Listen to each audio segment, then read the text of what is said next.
Dave POV. Nagising ako kinaumagahan dahil sa tunog ng telephone ng hotel. I open my eyes and I'm seeing my beloved girlfriend, or rather my fiancé. I kissed her forehead, at maingat na inilipat ko ang ulo niya sa unan. Ang sarap sa pakiramdam iyong una mong makita, ay ang taong mahal mo, at natulog kami kagabi ng magkayakap. Good morning baby. And oh, my another baby too. Dumukwang ako upang mahalikan ko ang tiyan niya. Bumangon na ako at sinuot ko na muna ang boxer ko, bago sinagot ang tawag. Where are you Dave? Kaagad na bungad sa akin ni Ate Diana nang sagutin ko ta. Ate lower your voice, sambit ko at sinulyapan ko ang natutulog kong fiancé. You moron, bakit hindi kita makontak, at nasaan ka bang lalaki ka? 3 araw na kitang sinusubukang tawagan, pero cannot be reached ang cellphone mo. Napabuga ako ng marahas na hininga. Mukhang galit na galit si Ate Diana sa akin. Naka-off ang phone ko ate. Bakit ka ba tumatawag? Nakakahiya ka. Hindi mo ba alam na ngayon na ang libing ng ama ng asawa mo? Kalmadong wika ni ate at nagulat ako sa binalita niya. May parteng kumurot sa puso ko. What? Kailan pa ate? 3 days ago, her father passed away. That's the day I proposed to Arjuna. I call you that time. But it seemed nakapatay nga ang cellphone mo. Dave, nasaan ka ba? Nasaan ka ba sa mga oras na kailangan ka ng asawa mo? Nasaan ka sa mga oras na ikaw dapat ang karamay niya? I glance at Arjuna, and the baby. Kailangan ako ni Natanya, pero mas kailangan ako ng mag-ina ko. I'll come ate. I hung up her call and walked towards the bathroom. Ngayon ko lang siya naalala. Ngayon lang talaga. Ganoon na ba talaga ako kasama, upang kalimutan na lang din ang asawa ko? Napapikit na lang ako sa frustration, at isang umiiyak na imahe ang nakita ko. Nag-iwan lang ako ng isang note kay Arjuna bago umalis. Binuksan ko ang phone ko, at marami akong na-receive ng text messages. Galing ito kina Ate D, Mommy, Daddy and even Hayes. Ate texted me the address kung saan ililibing ang papa ni Natanya. Makulimlim ang langit at tila nagbabadya ang malakas na ulan. Malamig ang simoy ng hangin, at sobrang tahimik ang kapaligiran. Tanging mga huni lang ng mga ibon ang maririnig, at ang sumasayaw na dahon ng punong kahoy. Malungkot ang panahon, at sumasabay ito sa mga taong nandirito. Iyon ang unang sumalubong sa akin pagkarating ko roon, at hinanap ko kaagad ang parents ko. Nakuha ko naman ang atensyon ni Mommy. Lumapit ako sa kanya, at akmang hahalikan ko na sana siya sa kanyang pisngi, nang isang malakas na sampal ang sinalubong sa akin ni Mommy. Dahil sa lakas ng pagkakasampol niya sa akin, ay naibaling sa gawing kanan ang mukha ko, at ramdam ko ang paghapdi noon. Mommy, sambit ko at napahawak ako sa pisngi ko. Disappointed and disgusting ang nakaguhit sa mukha ni Mommy, at gayon din si Daddy. Tahimik lang kaming tinatanaw at napapailing siya. Ikinakahiya kita Dave, how can you do this to your wife? You know that you are the most person she needs right now. At ikaw sana ang masasandalan niya. But where were you? And you are with someone else, than your wife. Having with others and be happy. Pumasok ba sa kukote mo ang kapakanan ng asawa mo? Pagalit na saad sa akin ni Mommy. Alam kong maraming mga matang nakatingin sa amin, at pinapanood na kami. Ngunit wala na akong pakialam doon. Oo na, guilty na ako. Mommy, that's enough. Awat naman ni Ate D. At masamang tiningnan ako, ikaw naman, puntahan mo na ang asawa mo. Tumango lang ako at naglakbay ang mga mata ko sa paligid. And there she is, sitting beside the man and her mother. Naglakad ako palapit sa direksyon nila. Her mother is crying and her little brother too, even the man. Pero siya, ni hindi man lang nabasa ang pisngi niya, at walang kahit na isang pagtulo ng mga luha niya. Nakayuko lang siya at walang emosyon. Ganoon siya katapang. Huminto ako nang mapalapit na ako sa kanya, Natanya, I called her name at nagangat siya ng tingin, para lamang masalubong ko ang mga mata niyang walang buhay. Nagulat ako, sa gulat ko ay bumilis ang pintig ng puso ko. Pilit na nilalabanan ko ang malamig niyang mga mata, sa paraan din ng pagtitig ko. Ngunit sadyang mahirap basahin. Hindi katulad noon, ay nagagawa ko pang basahin ang mga mata niya. Na dati-rati ay nababasa ko pa ang lungkot, sakit at pagmamahal na para sa akin. But now, walang buhay ang mga mata niya, at malamig na rin ang paraan ng pagtitig niya. Napaawang ang mga labi ko, nang hindi man lang umabot ng 5 segundo ang titig niya sa akin, at nagbaba na siya ng tingin. My expectations, she's crying on her mother's shoulder, but no.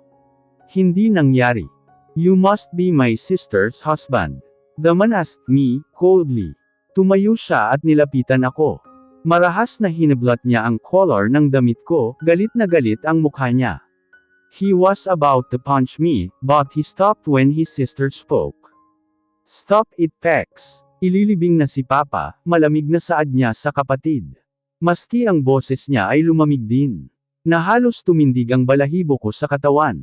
Hindi ko pala akalain na makikita ko ang isa pang side ng ugali niya. Malamig. Lumipas ang ilang oras at nailibing na ang papa niya. Hindi siya sumama sa kapatid niya, nagpaiwan siya sa sementeryo. At dahil gusto ko siyang damayan, ay nagpaiwan din ako. Kahit hindi niya ako kinikibo at tahimik lang kami, ay hindi pa rin ako umaalis sa tabi niya. Nakaluhod lang siya sa puntod ng papa niya. Tahimik lang siya at madalas na sumasagap ng hangin sa bibig. Natalia Belmonte, basa ko sa isa pang puntod na sa tabi nito. Ang puntod ng father-in-law ko. Who is she? Her aunt. Tumayo siya. She's my biological mother. Mahinang sambit niya at naglakad na rin. Sumunod naman ako sa kanya. Pero bago iyon ay sumulyap pa ako sa puntod.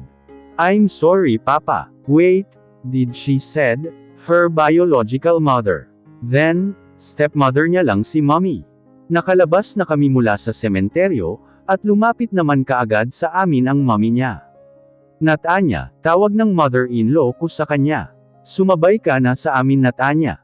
I have my car, Mommy. I won't let you drive yourself.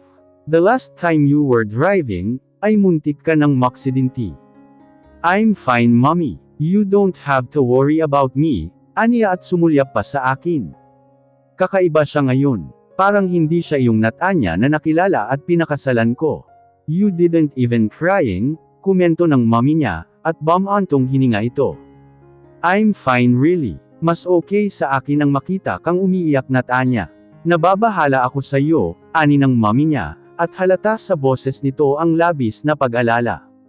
Go home, may pag-uutos na sabi niya, at binuksan ang pintuan sa driver's seat. Hey, wait up, Natanya. Tawag ko sa kanya.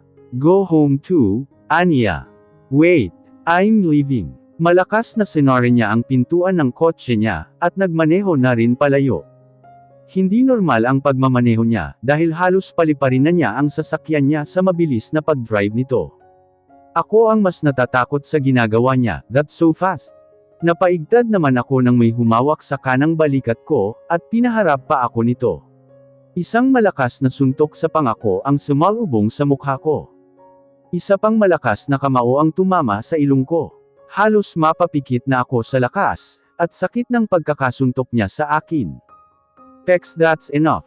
Sigaw ni Mommy at niyakap nito sa baywang ang kanyang anak. Let me go, Mommy. I want to punch this man.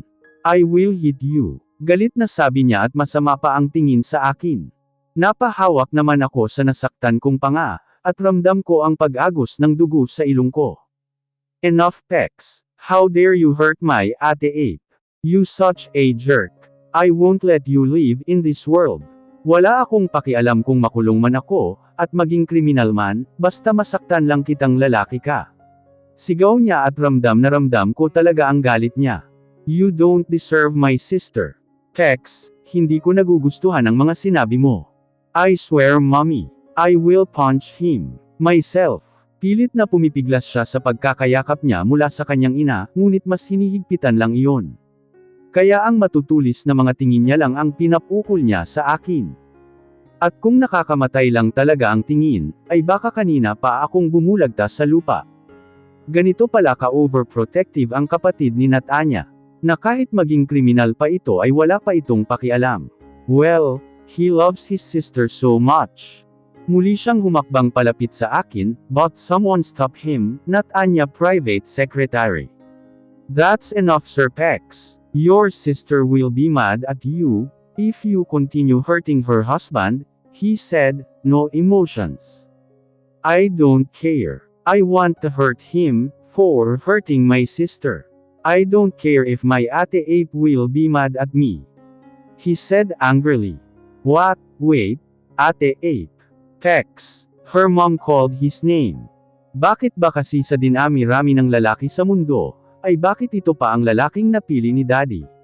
He's a heartless husband. Okay, apektado ako sa sinabi niya. Alam ko naman ang nagawa kong hindi angkop sa asawa ko. But, he can't blame me at all. Hindi ang kapatid niya ang mahal ko. Bonnie, take my son away from him. Yes, Madam Belmonte. Nagpupumiglas pa ang lalaki, ngunit hindi na niya magawang makalayo dahil tumulong na dito upang mailayo na siya sa akin. And this time, ang PI na naman ni Natanya ang humila sa braso nito. Private investigator.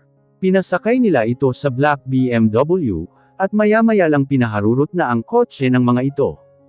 My mother-in-law walked towards my direction. I'm sorry about my son Iho, he just loves his sister at ayaw lang niya na may nananakit sa ate niya.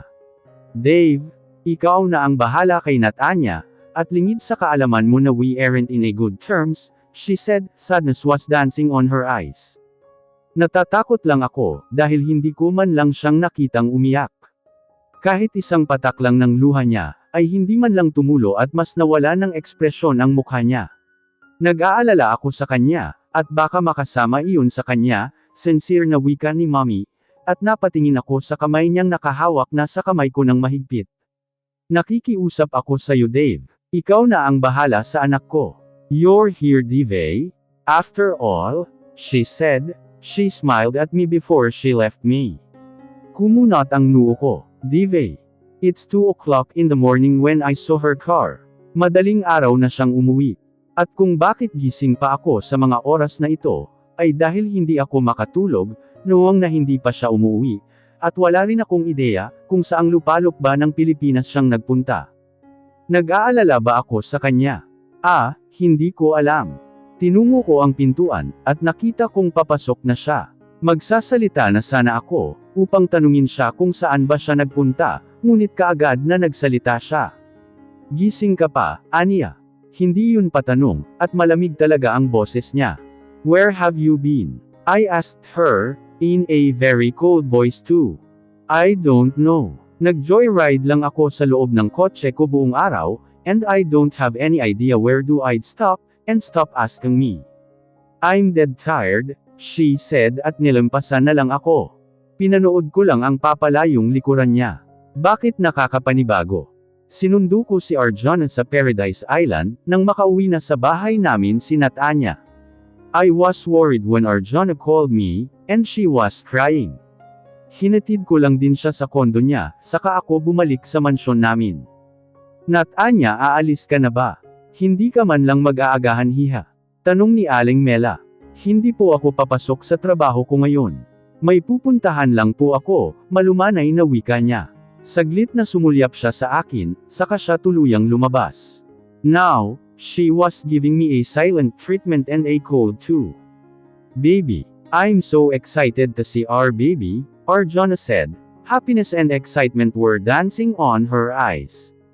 We're here on the mall for a shopping, it's our break time actually, at nag-aya lang lumabas si Arjuna. Hindi ko naman magawang tanggihan siya. She's pregnant and I won't spoil her.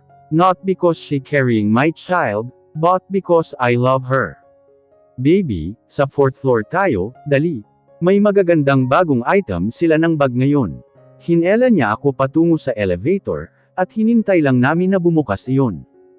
At nang tuluyan ng bumukas iyon, ay nagulat pa ako nang makita ang pamilyar na lalaki. Dr. Benson, Dr. Villardi. Sabay na bigkas namin, at nagulat din siya nang makita ako. It's you, Dave Benson. Long time no see, nakangiting sambit niya, at naglahad pa ng kamay na mabilis na dinap ko naman. Still breathing, you, he chuckled. Still moving and breathing. Ngayon naman ay napasabay na ako sa pagtawa. Wait, is that not Anya Belmonte? His forehead knotted, at napatingin ako sa direksyon na tinitingnan niya rin. And yes, It's her. She's with her PINTS. Seryoso at walang emosyon ang mukha niya, at naglalakad lang siya. Nasa unahan siya ng dalawang lalaki, at nakasunod din ito sa kanya. Not Anya. Morzand Miles called her name, and he caught her attention. Morzand Miles Villard is one of cardiologist doctor, at malapit na kaibigan din namin. Napahinto sila sa paglalakad, at napako na ang mga mata niya sa direksyon namin. Lalo nang makita niya ako, ngunit mabilis din siya nag-iwas ng tingin. Not Anya, it's really you. Kamusta na ang kamay mo? Naipa-check up mo ba ulit? Tanong ni Morzand nang makalapit na sa amin si Not Anya. You never change, Morzand Miles Villarde. You are so noisy as ever, walang kemo-emosyon na sabi niya, at ikinagulat iyon ni Morzand. Wow, you've changed. Manghang sambit ng kaibigan ko. Lahat bang kilala ko ay kilala niya rin. Kaibigan niya rin ba ang mga kaibigan ko? Hey Morzand, nandito ka lang pala. May isang babae na naman ang sumulpot. And she's familiar. Oh, hinahanap pala ako ni Dr. Ape, ngiting-ngiti na sabi naman ni Morzand. And wait, did he call her Ape? Dr. Ape. I look at the girl and she's really familiar to me. But I can't remember kung saan o kailan ko siya nakita. Basta pamilyar siya. Break time niya rin siguro, dahil hindi naman siya nakasuot ng doctor robe. Nakasuot siya ng eyeglasses, at hindi ako sure kung may plus ba iyon, at halos hindi na makita ang mukha niya, dahil sa mahaba niyang bangs. Hey, magpapasama lang ako sa iyo. Dr. Ape, you are Dr. Ape. I asked her. I want to know if she's really that doctor whom I admired the most. But my gaze shifted, from the girl to my wife. Malamig ang mga matang nakatingin sa akin. At hindi ko kayang sabayan iyon, kaya muli akong napatingin sa babae nang sumagot naman ito. Yes, I am Dr. Ape, Aphrodite Montesilo, nakangiting ani nito. A cardiologist and a surgeon. I asked, yes, why? Oh, have we met before? You looks familiar, gulat na wika niya. Yeah. Same as mine. Talk to you next time, biglang saad naman ni Not Anya at pinanood ko lang ang papalayong figura niya. Okay, magpa-check ka ulit Not Anya, sigaw naman ni Morzand. Saan tayo nagkita noon? Tanong ni Dr. Ape. I can't believe that she's Dr. Ape. Baby, napatingin naman ako kay Arjuna nang tawagin niya ako. Hinawakan ko siya sa siko niya, at muling hinarap si Dr. Ape. Can I have your number, Dr. Ape? Yes sure. Inabot naman niya sa akin ang calling card niya. Baby, may pagbabanta na sambit ni Arjuna. Oh sorry, excuse us, I said and smiled at her. Isang tapik lang sa balikat ang ginawa ko kay Morzand. Dagli na sumakay na kami sa elevator, at isang malakas na hampas sa dibdib ko ang natanggap ko from Arjuna. Baby, what was that? I asked her confused. And what was that too? Bakit hiningi mo ang number ng babaeng iyon? Pagalit na tanong niya sa akin. At hindi na nga mapinta ang mukha niya. She's jealous, I know that. Naglalambing na niyakap ko naman siya. Baby, Dr. Ape is my savior. She saved my life at that time, katulad ng pagligtas mo sa akin dati. Okay, basta ako lang ang mahal mo, ha? Yes baby, I love you, I said and I closed my eyes. Napakislat pa ako nang biglang imahe ni Not Anya ang nakita ko. Ang magandang ngiti niya na alam ko malabong makita ko iyon ulit. At naalala ko naman ang sinabi ni Morzand kanina. Naguguluhan ako sa sinabi niyang iyon. Bakit magpapa-check up siya? May injury ba siya? May injury siya sa kamay? Hindi ko alam. Baby, lapitan mo ang ate A mo. Oh, utos ni Mrs. Benson sa 5 years old niyang anak na lalaki. Tinuro pa ng ginang ang batang babae, na tahimik lang nakaupo sa isang table. Nag-iisa lang ito roon at alam niyang malungkot ang batang babae. Napatingin si Dave sa direksyon na tinuturo ng mommy niya, at hayon nga nakita niya ang tinutukoy ng kanyang ina. Mommy, ako po ang may birthday. Kaya dapat lang po na siya ang lumapit sa akin, aniya at napanguso pa siya, ngunit hindi pinantanan ng mga mata niya ang bata. Mukha itong loner. Lumuhad naman ang mommy niya, upang maiharap siya nito, at nakangiting hinaplos ang kanyang pisngi. Dave, malungkot siya ngayon, alam mo ba? Kamamatay lang ng mama niya, ani ng mommy niya, at may malungkot na ngiti ang nakaukit sa mga labi nito. Nahabag naman ang damdamin ng batang si Dave, talaga po. Yes baby, now, lapitan mo siya. And she brought a gift for you. Tumango-tango lang siya sa mommy niya, at lumapit na siya sa batang babae, na 7 years old pa lang. Hi po, ate A. Bati ni Dave sa bata, at nagangat ito ng tingin sa kanya. Bata pa man ito ay taglay na ang kagandahang angkin. Malungkot nga ito, ngunit hindi naman umiiyak. What's your name, taba? Malamig na tanong nito kay Dave. Napaatras ang batang si Dave. Dahil natakot siya sa lamig ng boses nito. Napansin naman nito ang takot na gumuhit sa mukha niya. Maiiyak na nga siya sa takot pero pinigilan niya lamang, sorry.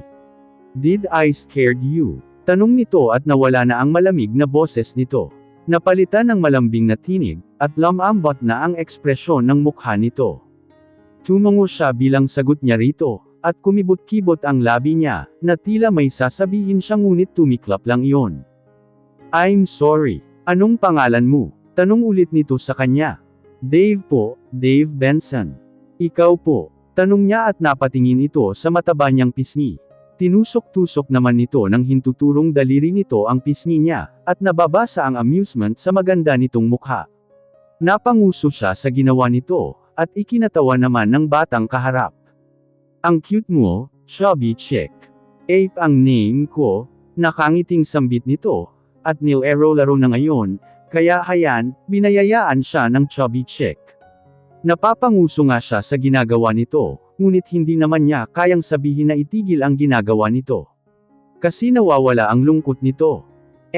Bulol na sambit niya sa pangalan nito, at muli niyang narinig ang mahinang tawa nito. Ulit nito sa pangalan. Hayon na isigaw niya. Nickname ko lang yun chubby, she said while smiling. Ano po full name mo, Ape? Inosenteng tanong niya rito. Secret, and call me Ate Ape. Di ba 5th birthday mo ngayon? Tumango siya sa sinabi nito. That's why, Ate Ape ang itawag mo sa akin. Mas matanda ako sa iyo ng 2 years, anito at ipinakita pa sa kanya ang dalawang maliliit na daliri nito. Ginaya niya ito, opo, Ate Ape. Muli na naman kinurot ng batang si Ape ang pisngi niya. Tumayo si Ape kaya napatingala siya rito. Mas matangkad nga kasi, saka mas matanda raw ito sa kanya. May kinuha itong regalo, at nilahad sa kanya. Napatingin siya roon at napangiti pa siya.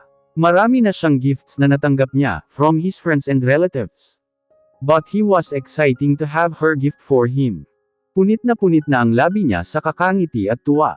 Kaya masayang inabot niya ang regalo nito para sa kanya. Happy 5th birthday Dave. Napamaang siya sa tinawa nito sa kanya, at nagustuhan naman niya iyon. Tinawag mo po akong, Dave. Muling inosenteng tanong niya. Yeah, Dave ang itatawag ko sa iyo, iyan ang nickname mo sa akin, anito at hinela ang braso niya, upang maigiya siya nito paupo. Ngayon nga ay magkatabi na silang nakaupo. Buksan ko na po to. Okay lang, he asked. Sure, it's yours. Binuksan nga niya ang regalo niya from Ate Ape niya, at nagulat pa siya sa laman ng regalo niya. Ambulance. Tanong niya rito. Isang sasakyan na ambulance kasi ang regalo, at may maliit na tao na tila isang doktor naman. Pero natutuwa naman siya sa bagay na iyon. Nga lang, na-curious ang batang pag-iisip niya. Bakit po ganito ang gift mo sa akin? Gusto ko kasing maging doktor paglaki ko. Katulad ni mama ko, malungkot na wika nito at napayuko. Nalukot ang gwapong mukha ni Dave. Ibinaba niya sa isang bakanteng upuan ang gift niya, at lumapit kay Ate Ape. Binigyan niya ito ng mahigpit na yakap. Napaigtad pa ito sa ginawa niya. Mommy told me that your mama is now in heaven. Don't be sad Ate Ape. I'm here, Anya. Kahit bata pa siya ay alam naman niya ang ibig sabihin ng mommy niya. Niyakap naman siya nito pabalik. Napapasinghot pa at pinipisil-pisil pa nito ang mataba niyang braso. Hindi naman masakit ngunit nakikiliti siya. Chubby Dave, komento nito. Aray, daing niya at may kung anong bagay ang umipit sa maliliit niyang daliri. Mabilis na kumawala ito sa yakapan nila, at hinawakan nito ang kamay niya. You're bleeding, nag-aalalang sabi nito, at may kinuhang bagay sa loob ng white backpack nito. Isang band-aid na may smiling face. Binalot nito ang sugatan niyang daliri. Hayan, okay na. Thank you po, Ate Ape. Nagulat naman siya nang may tinanggal ito sa braso, at nilagay sa palad niya. Star and pendant. Kunot noong tanong niya. Sa iyo na yan, Divey. Ginamo ko ang maliit na sugat mo, kaya bibigyan kita ng mahalagang bagay. Thank you po, Ate Ape. Ngumiti lang si Ape sa kanya, at may kinuha na naman ito sa backpack nito. Look at this, anito at binuklat ang nakatiklop na bond paper, at ipinakita nito sa kanya. An island. Yup. I named it, Paradise Island, isang isla nga ang nakaguhit sa puting papel. Malinis ang pagkakaguhit nun, kahit hindi pa naman masyadong maganda. Ikaw po nag-draw. Namamanghang tanong niya. Aha! May pagmamalaki na sagot nito sa kanya. Wow! Ang galing mo po. Architect ang aking papa, at hilig ko lang mag-draw. Draw mo po face ko, Ate Ape. Okay. Nagising ako kinabukasan dahil sa nag-iingay na alarm clock ko, at papikit-pikit pa akong bumangon. Ape. My forehead knotted and confused was visible on my face. Is just a dream, but why I have this feeling that it was true. I shook my head and I'll get up from my bed, and enter inside at the bathroom for me to take a shower. Just a dream. After I fix myself, ay lumabas na ako kaagad mula sa kwarto ko. At sakto namang kalalabas lang ni Natanya, mula rin sa kwarto niya. She is wearing her light blue corporate attire, at hinayaan niya ring nakalugay ang mahaba niyang buhok. Saglit na sumulyap pa siya sa akin, bago siya nagsimulang maglakad palayo sa akin. I looked at her arms, may injury ba siya? Sumunod naman ako sa kanya, at akala ko ay papunta na siya sa kusina ngunit hindi. Aren't you eating your breakfast? I casually asked her, and she glanced at me, but not straight into my eyes. Office, kaagad na sagot niya. Saka siya nawala sa paningin ko. Napabuga ako ng hangin sa bibig. Now, I can feel myself that I cared for her. Nag-aalala na ako sa kalusugan niya, kahit dati-rati ay wala akong pakialam sa kanya. Nauuna pa akong mag-agahan kaysa sa kanya.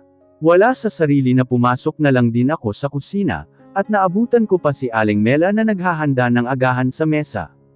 Maupo ka na iho. Tatawagan ko lang ang asawa mo. No need Aling Mela. Pumasok na po siya sa trabaho niya.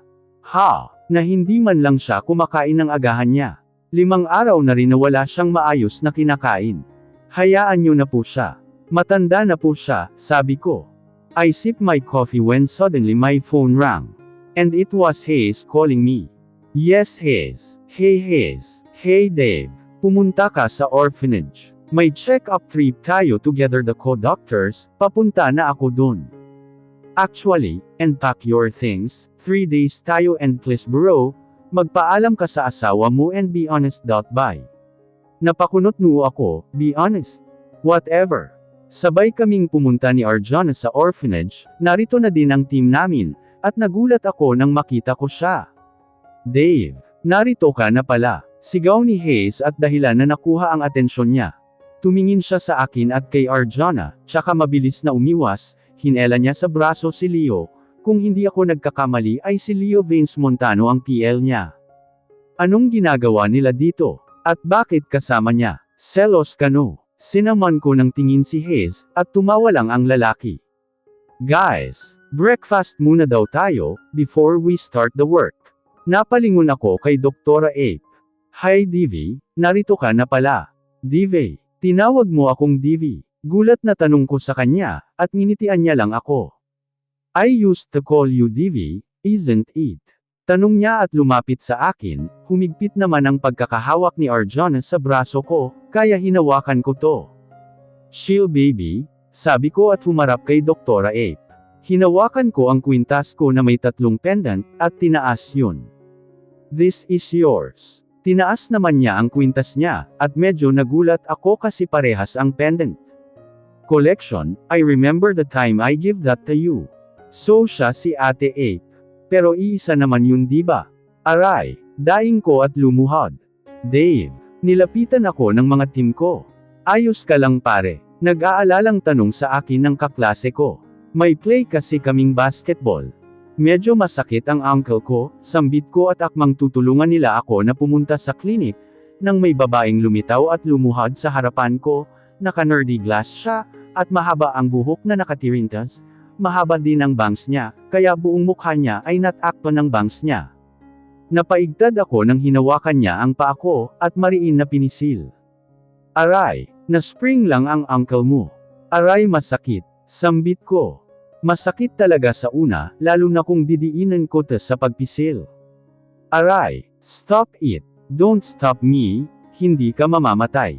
Una masakit ang paghihilot niya, pero kalaunan ay hindi na. Tumayo ka, utos niya sa akin, at tinulungan akong makatayo ng mga kaklase ko, at nagulat ako nang hindi na ako nakaramdam ng sakit. Does it hurt? Tanong niya at tumitig sa akin. Hindi na, sagot ko at napatingin ako sa pisngi niya. May dimple pala siya. Student ka ba dito? Tanong ko sa kanya nang nakaupo kami sa bleach air, at nakatingin sa mga naglalaro ng basketball. Hindi, may team duty kami aniya.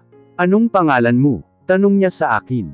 Ikaw, ano ka doktor? Hindi pa pero soon, next year ako gagraduate as neurologist. Kung ganon college ka na. Aha, pangarap mo ba ang maging doktor? Nakakalimot ka na ha? Wala po, oo pangarap ko kasi doktor ang mama ko kaso wala na siya ngayon. Bakit nasaan na ba? Patay na siya, naku tapos na ang break namin. Talk to you next time, here, pang remembrance. Sabay bigay niya sa akin ng sun pendant. Hobby ko ang magbigay ng pendant sa mga naiiligtas ko. Ikaw din ba si Batang 8? Tinaas ko ang kwintas ko at napangiti siya.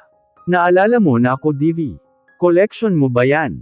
Hindi. Nag-iisa lang siya pero maraming pendant, alis na ako DV. Aniya at nagulat ako nang halikan niya ako sa pisngi. Napakurap-kurap ako nang maalala yon. Tara na baby. Sabay-sabay kaming nag-breakfast, ang 10 doktor at 5 nurse kasama na kami pati si Doktora Ape. Dr. Villarde, si Zafi, si Natanya at ang PINPS niya. Napapagitnaan siya ng 2 lalaki. Napako ang tingin ko nang nilagyan ng kanin ni Montano ang plato niya, at nilagyan naman ng ulam ni Bud ang plato niya. Naramdaman ko ang pagtingin ng mga team ko sa akin. I know, alam nila na asawa ko siya. Natanya doesn't eat rice, singit ni Morzan. She prefer to eat sandwich. Ani Zafril, nilagay nito sa plato, at tumayo pa talaga siya.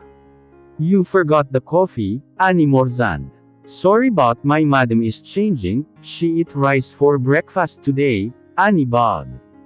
Ang swerte naman ni Madam Natanya. Ang daming nagsisilbihan sa kanya, dinig kong bulong ng 2 nurse, at hindi ko alam kung bakit ako nenas. Just eat your breakfast, malamig na sambit nito, at akmang kukuha na ng spoon na mabilis naman inabot ni Morzan ang spoon. Here Natanya, thank you, you're welcome my lady. Humigpit ang hawak ko sa spoon na hawak ko. His lady, really? Tumingin sa akin si Natanya, at bumaba ang tingin niya sa kamay ko, tinago ko to sa ilalim ng lamesa. Ang awkward, bulong ni Doktora Ape. Who's Dave Benson? Napatingin kami sa bagong dating na lalaki, matangkad at oo na malaki ang katawan. It's me, sagot ko at tiningnan naman ako ng lalaki. Hindi ako nakagalaw agad nang hinela niya ako, at isang malakas na suntok ang tumama sa kanang pangako. Hindi pa nga ako nakaka-recover sa suntok ng kapatid ng asawa ko. What? Levi, sigaw ni Natanya. Isang suntok pa sa tiyan ang tumama sa akin. That's enough. Ikaw pala. Ikaw ang asawa ni Natanya. Sino ka para saktan ang babaeng pinapahalagahan ko? Ha? Balak niya sana sumugod sa akin nang hawakan siya ng tauhan ni Natanya. Let me go. Gusto kong pagbayarin ang lalaki na yan. Kahapon pa kating-kati ang kamao ko, na masuntok ka. But I respect my girl I loved. Pag-alit na sigaw niya.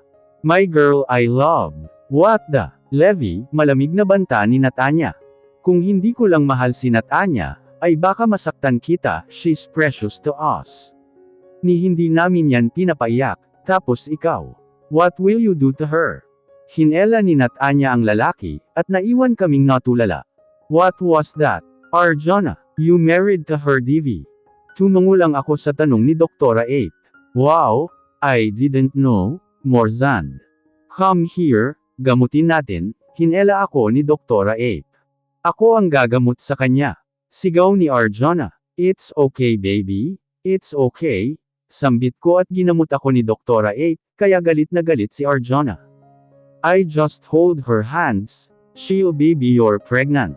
I kissed her forehead at pagtingin ko sa likod ni Arjuna, I saw my wife Natanya. Umatras siya at tumalikod, bakit nakaramdam ako ng hapdi? Here, done, ani Doktora Ape at iniwan kami ni Arjuna. We started to work, at maraming bata kaming na-i-check up. I saw Doktora Ape, ginagamot niya ang bata. Lumapit ako sa kanya, at sinilip ang ginagawa. What are you doing? Tanong ko at napaigtad siya. Ikaw pala Divi, si Keiki kasi nag-sketch, turo niya sa bata at pinakita sa akin. Ang galing niyang mag-sketch dinaig ako. Ako nga kahit flower hindi ako marunong mag-drawing. What? Hindi siya magaling mag-drawing. But I thought she know, lalo pa na architect ang papa niya. Why? Wala akong talent besides my father was engineer, wala din kaming kamag-anak na architect, tumawa na lang din ako, she said but nakakalito. Nagpaalam ako na magbabanyo, nang madaanan ko si Natanya na nakaupo sa isang bench, at may hawak na laptop, hindi ko alam kung bakit ako lumapit at umupo sa tabi niya. Naramdaman ko ang pagsulyap niya sa akin. You have a bruise, does it hurt? Napaigtad ako nang hawakan niya ang pisngi ko. My heart beating fast. I heard mommy that my brother punched you and leve. Aniya at napapikit ako nang tanggalin niya ang band-aid sa gilid ng labi ko, at pinalitan niya yun a smiling face band-aid. What the? I hate her. Aniya at binalik ang atensyon sa laptop. Napatingin ako sa may bench nang makakita ako ng sketch doon, kumunat ang noo ko. Kinuha ko at nagulat. Ikaw ang nag-sketch nito. Tanong ko at tumingin siya sa akin saglit. Aha! Otomatikong napatingin ako sa kanya nang bigkasan niya yun. My father was an architect and businessman, that's why I have talent mag-sketching, one of my hobby, aniya at tumayo sa kanya ako iniwan. Gulong-gulo ang isip ko.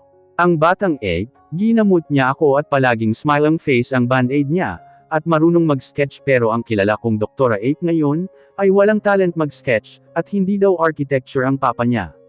Engineer lang, tapos si Natanya marunong siyang mag-sketch at ang band-aid niya ay smiling face. And her father too is architect, yung si Ate Ape ay hobby niya daw ang mga sketch like my wife.